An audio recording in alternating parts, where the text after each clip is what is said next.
Fast forward your life by 50 years. You're on your deathbed.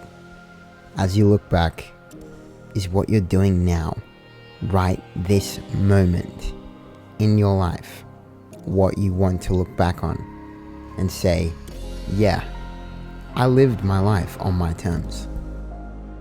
If you're not at this place, if you're not living the life that you truly want to live, what is stopping you? Now, I've been stuck in this place myself of wanting to live the life that I know will bring me most happiness and most joy, but also being torn between living a life that others expect of me and that I have been told throughout my childhood, throughout authorities such as parents and teachers and many others, that I should live my life a particular way. Bronnie Ware, the author of The Top 5 Regrets of the Dying, she did a research study whilst she was working as a counselor for those who were coming into their final stages of life. And she found out what the most common regret that people had as they were coming to their final stages of life. And no, it wasn't that they didn't get to travel the world and become a millionaire, or it wasn't that they didn't get their dream physique that they always dreamt of. It was that they wished they'd had the courage to live a life true to themselves and not the life others expected of them. I found this was happening to me, especially when it came to my health. For most of my life, I have faced severe hip pains, and medical experts were telling me to delay getting hip replacements for as long as possible, into my 20s and 30s. Their view was the longer I put it off, the longer the hips would last. I was sacrificing my freedom for others.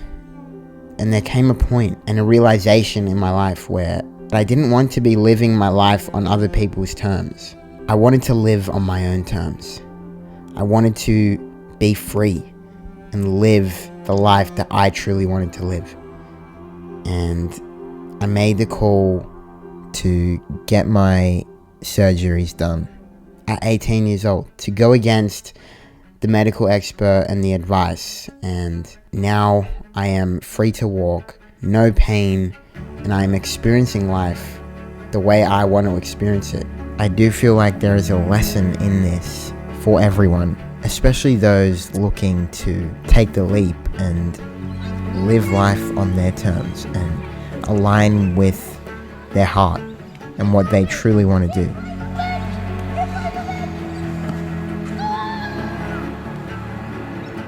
And it definitely takes a lot of courage to take the step to doing what is true to you. And it isn't easy because we are so wired in from such an early age with expectations of family, teachers, of society, that it is really hard to break out of this. There are so many people around us that we don't want to let down, or perhaps we fear failure, or we fear success, or the fear of judgment and what people will think. There are so many obstacles and barriers that are preventing us. There is one thing that I believe can wake us up enough, can move us enough to make change, and that is the reminder of death. Because death is our biggest fear, but it's also our greatest teacher. I feel like we need to be reminded of death, as we are reminded of our birth every year. As hard as it is to look at death, and as much fear as that triggers inside of us, I think it is one of the most powerful things that can wake us up enough to take action towards living life on your terms, living life for yourself. But we can so easily put off living the life we want because we know when we have to go to work, we know when we have to hand in an exam, we don't know when we will die. Most of the time, there is nothing to lose when you go for what you truly want. You can always fall back to the life that you previously had. But what are we trying to protect? Is it our job that we don't enjoy? Is it the potential that is being lost every day? What is it that we are trying to protect by living this life not authentic to us? You will never know something until you try, as cliche as it sounds. It's the only way. If you don't try, you don't know. So go deep, connect to your heart and your dreams, and start living the life that you want today. Because today is all we have. Now is all we have. You are the creator of your reality. No one else.